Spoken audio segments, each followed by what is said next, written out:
Hai, jumpa lagi bersama saya Riana.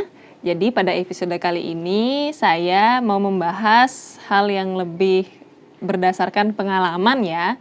Jadi saya ingin membahas tentang membantah katanya gitu. Dalam pengalaman saya pribadi merawat anak dari usia 0 sampai 9 bulan. Dan sebelum itu, saya tidak henti-hentinya mengingatkan kepada teman-teman semua untuk bantu channel ini dengan cara like, comment, share, dan subscribe agar kita semua tetap mendapatkan manfaatnya.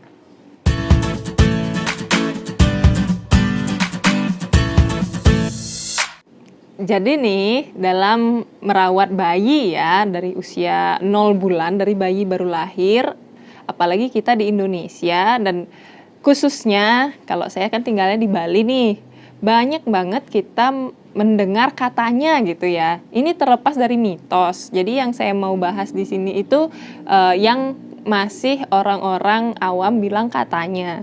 Kalau misalnya masalah mitos, kepercayaan yang seperti kepercayaan tentang kalau misalnya jemuran kayak gitu ya, atau bayi nggak boleh tidur jam sekian kayak gitu, itu saya nggak mau bahas pada episode kali ini, tapi lebih ke yang katanya dan itu sudah benar-benar dikaji secara ilmiah dan saya juga mengalami sendiri kayak gitu.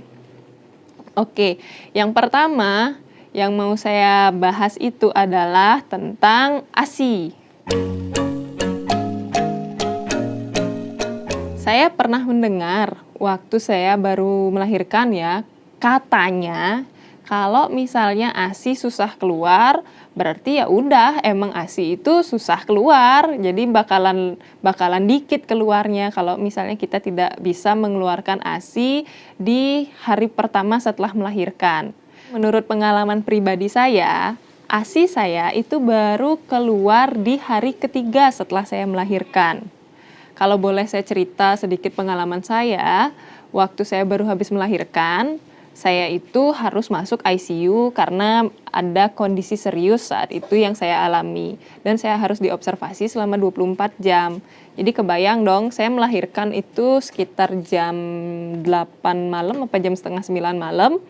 Terus masuk ke ruang ICU-nya jam 10 malam. Dan sampai jam 10 malam besoknya, saya nggak ketemu bayi saya nih. Dan pada saat itu saya tidak merasakan ada bengkak di payudara saya atau kayak tanda-tanda ada ASI mau keluar gitu. Bayangkan itu dalam waktu 1 hari.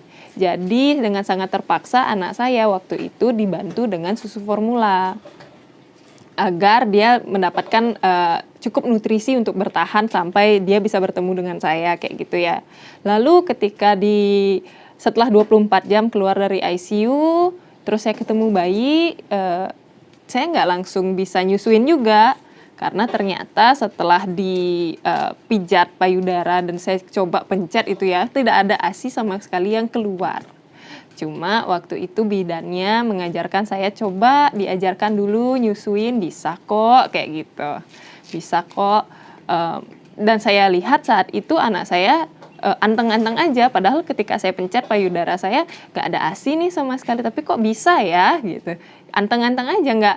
Jadi dia nangis, lapar, ya udah saya susuin, terus abis itu nggak kelihatan kayak lagi minum gitu, tapi dia nggak nangis lagi setelah saya susuin. Ternyata ASI itu beda dengan yang kita keluarkan dengan yang dihisap sama bayi. Kita kan nggak tahu ya karena ketutup sama mulutnya gitu, kita nggak tahu itu ASI udah keluar apa belum, tapi itu sudah sangat-sangat mencukupi kebutuhan dari si bayi tersebut karena kan lambung bayi yang baru lahir itu kecil banget. Jadi harus sering-sering disusuin agar itu merangsang produksi ASI. Lalu di hari berikutnya juga masih sedikit-sedikit banget, cuma bayi saya udah kenyang, udah cukup dia segitu. Dan di hari ketiga saat saya mau keluar dari rumah sakit, baru deh itu dibantu dengan pijat, terus saya bantu pompa. Jadi kerjaan saya waktu itu adalah pompa, susuin, selesai susuin pompa lagi, nyusuin lagi, pompa lagi, kayak gitu aja. Terus akhirnya mau tuh bisa dapat di botol pompanya itu bisa dapat 10 sampai 20 mili, kan lumayan banget ya. Jadi nggak ada tuh katanya kalau misalnya ASI belum keluar ya udah ntar bakalan susah keluar. Susuin aja terus si bayi. Pasti mereka tahu kok bagaimana mengetahui bahwa mereka tuh lapar sebenarnya atau mereka sudah cukup dengan ASI. Bahkan ASI yang setetes pun itu sebenarnya sudah cukup memenuhi rasa lapar si bayi karena lambung bayi masih sangat kecil saat itu. Membantah katanya yang kedua ini, katanya kalau misalnya bayi di awal-awal kelahiran nih, di awal-awal bulan kelahiran dari 1 sampai 3 bulan, mereka kan masih suka nangis tuh, meskipun kita sudah susuin di payudara kita. Katanya ASI kita kurang, sehingga lebih baik sambung dengan susu formula. Nah, ini juga berdasarkan pengalaman saya pribadi. Dulu anak saya sempet kok memasuki fase di mana dia kok kayaknya nggak kenyang-kenyang nih kalau misalnya habis nyusu. Udah nyusu lagi 30 menit minta lagi, 15 menit minta lagi. Dan ternyata usia dari 1 sampai 3 bulan, bayi itu rentan-rentannya mengalami fase growth spurt. Fase growth spurt itu adalah fase di mana seorang bayi itu mengalami hari pertumbuhannya lebih cepat daripada hari-hari sebelumnya atau hari-hari lainnya kayak gitu. Nah, kalau misalnya namanya bayi lagi tumbuh cepat kayak gitu ya dibandingkan hari yang lainnya, tentu asupan nutrisi yang dia butuhkan lebih banyak dong logikanya ya. Dan dia lebih butuh tidur. Jadi habis nyusu, tidur dikit, bangun, nangis, cari susu lagi. Kalau dulu nih orang-orang awam yang belum banyak mengenal tentang prinsip ASI dan growth spurt, mereka akan berpikir, wah ini kayaknya bayi saya kurang ASI deh, ASI saya kurang deh kayaknya nih. Ya udahlah sambung susu aja daripada dia nangis, dan akhirnya disambunglah dengan susu formula. Padahal susu formula itu berdasarkan yang saya baca dan juga pengalaman-pengalaman yang pernah saya dapatkan, susu formula itu membuat bayi memiliki efek kenyang lebih lama. Kalau misalnya mereka udah kenyangnya lebih lama nih, kan bangun buat nyusu lagi agak susah toh. Jadi ngejar pertumbuhan berat badannya di sana jadinya kita keteteran. Karena apa? Kita sudah terlena sama yang namanya susu formula. Kayak gitu. Pokoknya di katanya yang nomor 2 ini ya, saya selalu memegang prinsip bahwa ASI saya cukup kok. Karena ASI kalau sudah selalu distimulasi, diberikan kepada si bayi, dihisap oleh si bayi kayak gitu, itu diproduksi sesuai dengan kebutuhannya si bayi.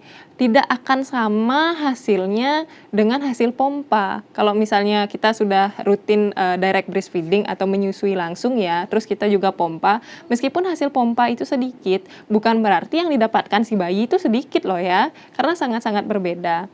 Kalau kita sudah direct breastfeeding dan kita sambil pompa kayak gitu, wajar kok yang dipompa itu hasilnya sedikit karena sudah duluan kuantitasnya dihisap oleh si bayi. Jadi jangan pernah membandingkan hasil pompa sama hasil dari yang didapatkan oleh si bayi ketika dia menyusui langsung.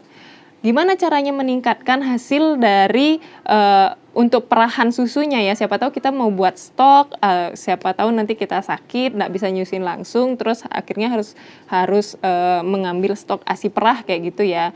Ya kuncinya adalah sering-sering dipompa kayak gitu. Jadi kalau misalnya sambil kita direct breastfeeding, misalnya dipompa di bayi menyusu di kanan, kita pompanya sebelah kiri. Atau bisa juga setelah bayi selesai nyusu, ya udah kita pompa payudara yang sebelahnya. Itu akan membuat ASI terus bekerja karena otak kita terangsang untuk ternyata stok sudah kosong nih, produksi lagi kayak gitu. Prinsip ASI itu adalah supply by demand gitu.